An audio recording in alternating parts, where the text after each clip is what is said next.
Hello. Okay, welcome to another tech pack analysis. Gosh, this is exciting. Working through tech packs and analyzing them and all the fun things. All right, this is another example from the wonderful Bethan Jones, who is a student who's currently out on work placement. She's working between her second and third years on the course. She's off for a year working in the fashion industry. So a positive thing for Beth. And she's given me permission to show these kinds of things. Click her Instagram handle in the description of this video if you'd like to follow her. I recommend it. And to be frank, she needs to post more. So maybe that'll motivate her. This is for a module called Fashion Concept Development that Beth did in the first half of her second year. And we're going to map our way through it. So this should be more advanced than the ones that we saw from first year, and probably a little bit maybe less advanced than the one we saw from the end of second year. So watch them in order and away we go. So let's take a look. So we've got photographs of the garments themselves. So that's one, and that's two, and that's them together. All right, so we're looking here. It's called a traveler's wardrobe, an oversized jacket, kimono, or cardigan. We've got a style number here in our sample size. Now this technical drawing looks a little squashed, so probably what I would do is flatten out these sleeves a bit more and give it a bit more width. I'd also probably have a drawing without the belt. So we have our belt here, which gives us our kind of finish width, but what we want to see is without the belt so that we can see how big the thing is before it gets cinched in. But we've got our front and our back, which is really great, and then our sides, which indicate some of these measurements, and she's labeled these measurements. So let's look at F. Our binding width is 1 centimeter. Approx, oh dear, I'd make it 1 centimeter or whatever. Let's take a look. We've got our organic ribbed jersey, 100% organic cotton, great. We've got our supplier details at the bottom here. Then the next piece of cotton we have is our Prim Cotton Bias binding tape. Now, when you say just cotton, that implies that it's 100% cotton. So unless the percentages are different, that's very reasonable to put there. And it's available in a million colors, and of course she's included the details below as well. That's not too bad, 70p a meter. Okay, and what she's saying here is, oh, right. So there's no patterns for this. No direct patterns needed. Cut and mark from measurements on lay plan. So it's going to be a pretty impressive lay plan. Let's see. She's ensure to be accurate here, which is very good information. So she's giving us info here on how to measure this thing out and cut it out. There, cut out the half lining. And let's see what else we have here. Okay, so she's done a few things like mark out that we need shoulder pads and can give us some subheadings. We've seen that before in Beth's work. That's a really good idea in your order of assembly.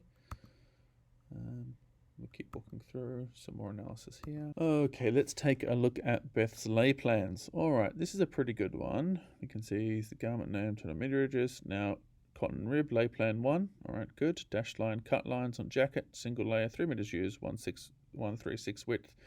Now, she's given us the details there, but I probably prefer them on the diagram itself.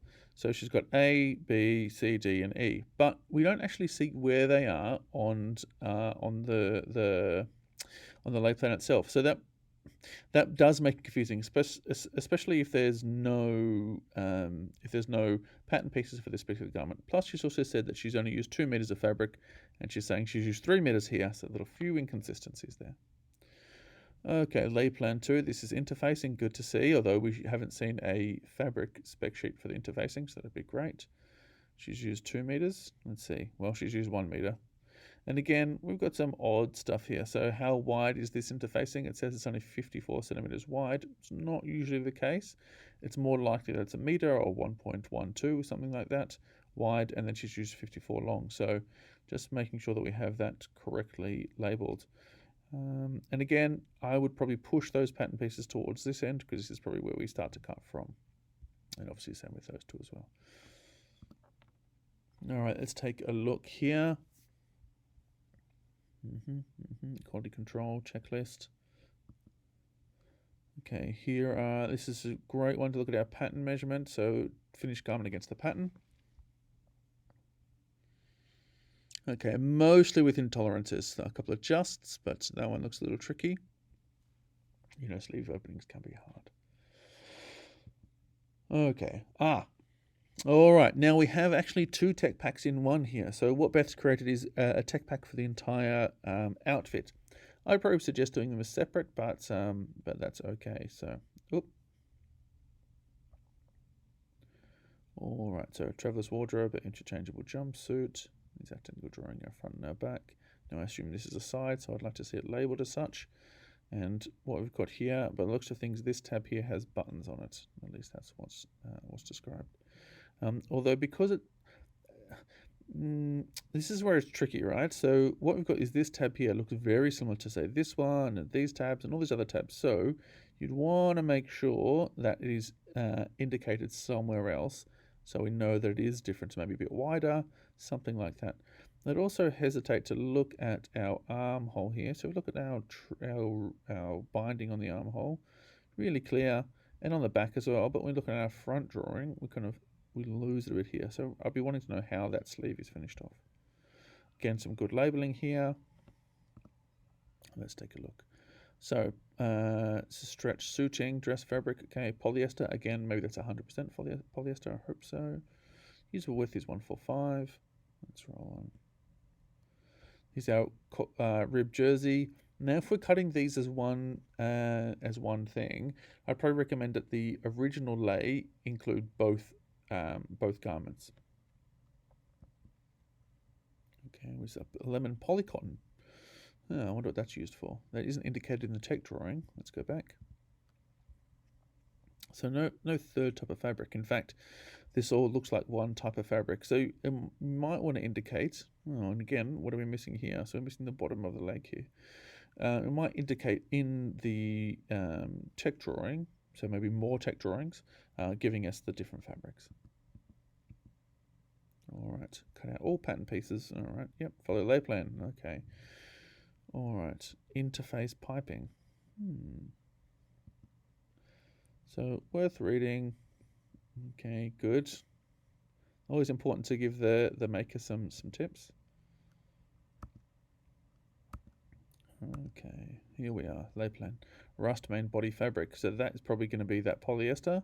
So make sure that when you're writing your lay plan is that you include the exact meterage here so that we know that.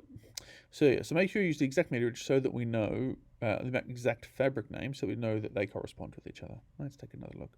So she's used 2.5 meters. Total meterage says 3 meters per unit, 3 meters. So that should be total meterage per unit should be 2.5 to make those match. But she's got 3 meters here. So what is this bit for? This looks like wasted fabric, in which case all these pattern pieces should be up against this side here. And we should have all of our grain lines drawn on here so we know how that should go. Now again, 72.5, so that's half of 145. And that was our usable width for this fabric, so that's correct. But again, you'd probably make a full lay plan. This is a half lay plan, so column fold, for example. So I'd make those full pattern pieces. Okay. Single lay plan, cut one of each, 40 centimeters used. So pocket bag. We're not sure what this might be. So this may be, if it's pocket bags, it might be that yellow poly cotton. So, that yellow poplin. So what I would suggest, again, look at all this waste. Think about the efficiency. So if they're 145, 3 centimeters, cut one of each. So then you'd stick those right down in the corner to make sure that you're using the exact amount, and you wouldn't. Yeah. Tricky. And what have we got now? Ribbed cotton jersey, single layer, trouser facing, all the facings. Okay, so these are all the facings to use. This one looks a bit more efficient, except we don't have our measurements here. So is this the width? Is this the length? We don't know. Is this the width? Is this the length? We don't know. So with lining here, another lay plan. Here we go. It's a bit more info. 18 centimeters used. 18 centimeters used. 182. Okay, total meterage per unit, 1 meter. Well, not really.